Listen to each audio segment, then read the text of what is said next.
Mascara अखियां लगाई रखना सियारा लाई मस्करा अखियां दिखाई रखना मेरी जान मेरी हाँ तेरे नाल नाल रहना सियारा लाई मस्करा अखियां लगाई रखना सियारा लाई मस्करा अखियां दिखाई रखना।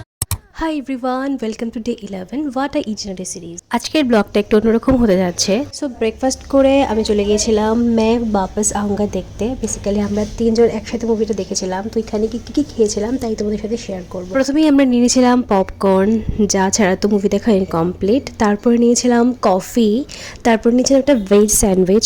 রূপসী মাল্টিপ্লেক্সের এই ভেজ স্যান্ডউইচটা আমার মোস্ট ফেভারিট, আমার খুব ভালো লাগে এটা। আর এত কিছু খেয়ে লাস্টে একটাই ব্রাউনি নিয়েছিলাম জাস্ট টেস্ট করে দেখার জন্য। আর বেসিক্যালি এই মুভিটার সম্বন্ধে আমি কোনো ধরনের স্পয়লার দেবো না, তোমরা গিয়ে দেখে আসো। সবার অভিনয় খুব দারুণ ছিল। বেদাং, রায়না, চকলেটি বয়, শারবারির অভিনয় খুব ভালো ছিল। আর সব থেকে যেটা বেস্ট আমার কাছে লেগেছে এটা হলো নাসিরুদ্দিন শাহর অ্যাক্টিং, যেটা দুর্দান্ত ছিল। উনি এই বয়সে এত ভালো অ্যাক্টিং করেছে।